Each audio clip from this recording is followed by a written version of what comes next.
pertambangan. Soekarno itu selalu mengatakan, jangan kita obral itu, nanti kalau sudah siap, kita siap baru kita kerjakan sendiri.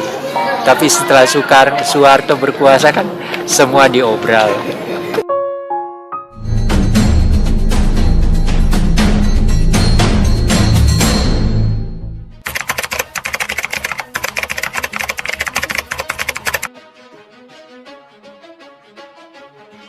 Sejarah mencatat, Presiden Soeharto meresmikan tambang tembaga milik Freeport Sulfur, sebuah perusahaan tambang terkemuka asal Amerika Serikat, sekaligus meresmikan berdirinya kota Tembagapura. Saat memberikan pidato sambutan, Soeharto begitu sumringah. Perusahaan ini adalah pelapor penanaman modal asing di Indonesia. Dan lebih istimewa lagi, dalam modal yang sangat besar, tuan-tuan datang ke Indonesia dalam keadaan kami yang masih sulit pada tahun 1966, ujarnya. Bagi Soeharto, gelontoran uang yang diinvestasikan Freeport ke bumi Papua merupakan bentuk kepercayaan kepada Indonesia untuk membangun masa depan. Kepercayaan itu juga telah mendorong penanaman modal asing untuk datang ke Indonesia. Selain itu, Soeharto juga mengatakan kepercayaannya bahwa kegiatan pertambangan akan membantu memajukan masyarakat lokal di situ. Freeport perusahaan asing pertama yang menandatangani kontrak dengan Orde Baru.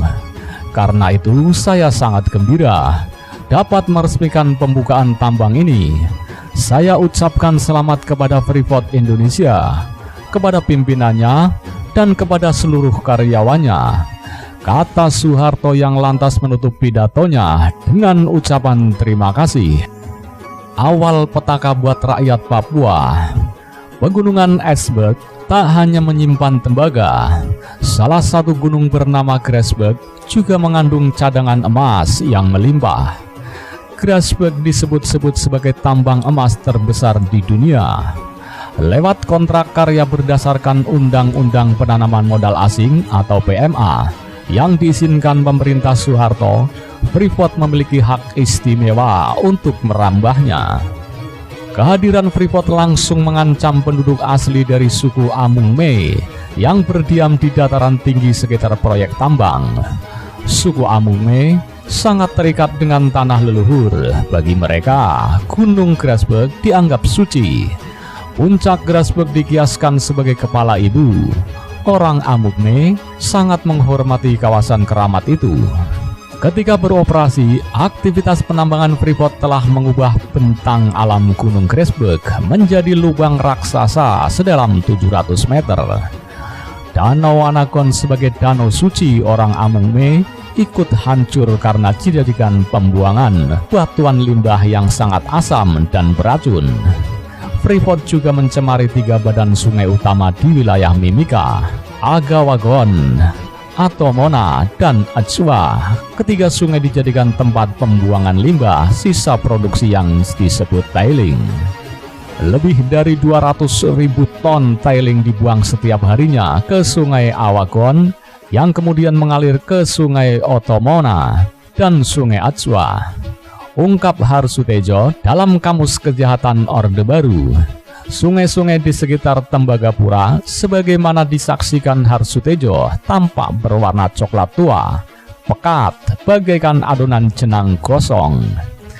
Tak hanya inovasi modal asing, suku Amungme dan suku-suku lainnya juga terjepit oleh migrasi pendatang dari luar Papua. Sekitar 1 juta hektar lahan mukim suku Amungme berpindah tangan ke tangan para pendatang. Inilah imbas dari program transmigrasi yang digalakkan pemerintah Orde Baru.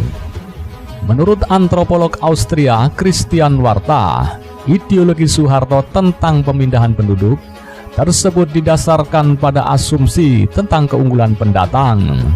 Soeharto melihat para pendatang membawa modernitas ke daerah-daerah terpencil Papua.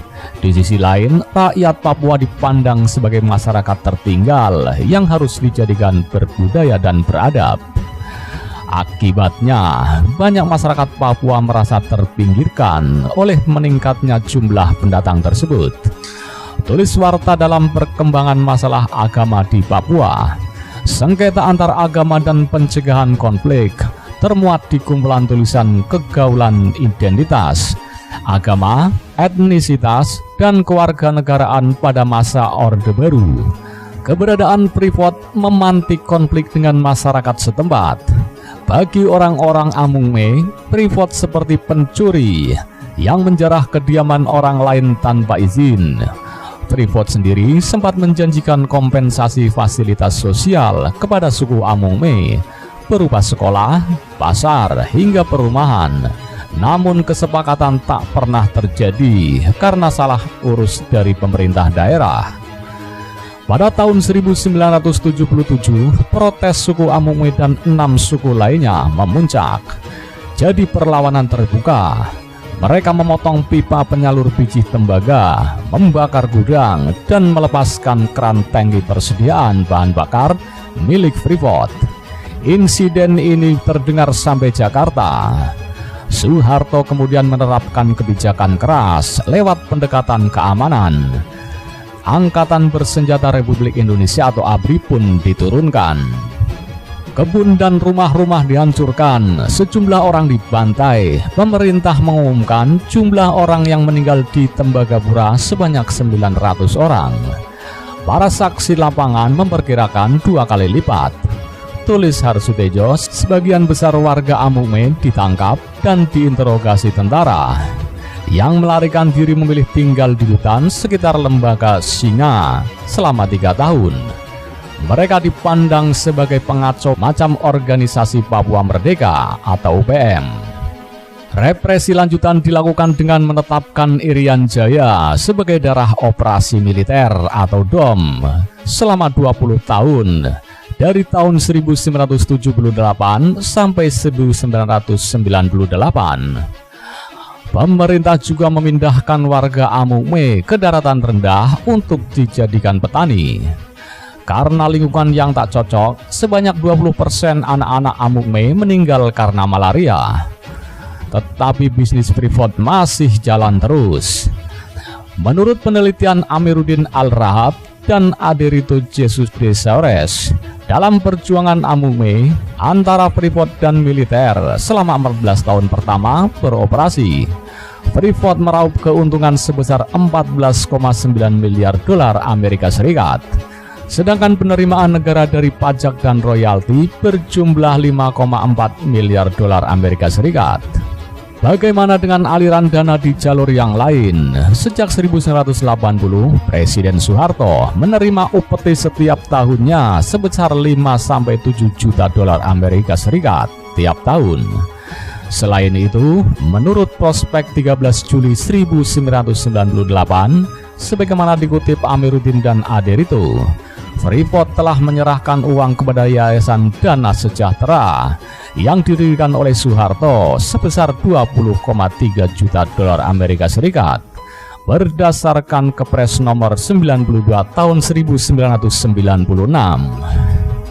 Pada tahun 1996, sekitar 2.000 personel dari Kesatuan Kopassus dan Kostrad dikerahkan langsung di bawah perintah Presiden Soeharto demi menjaga Freeport. Untuk itu, Freeport memberikan lagi dana kepada Soeharto sebesar 40 juta dolar Amerika. Freeport mau melakukan itu agar situasi di Papua stabil dan mereka dapat mengeduk emas lebih banyak lagi, demi target mendapatkan super profit. Sebaliknya, bagi pemerintah, Freeport adalah pendulang uang yang harus diamankan dari apapun. Jika orang Papua mengganggu atau menuntut Freeport, aparat akan melakukan tindakan, tulis Amiruddin dan Aderito.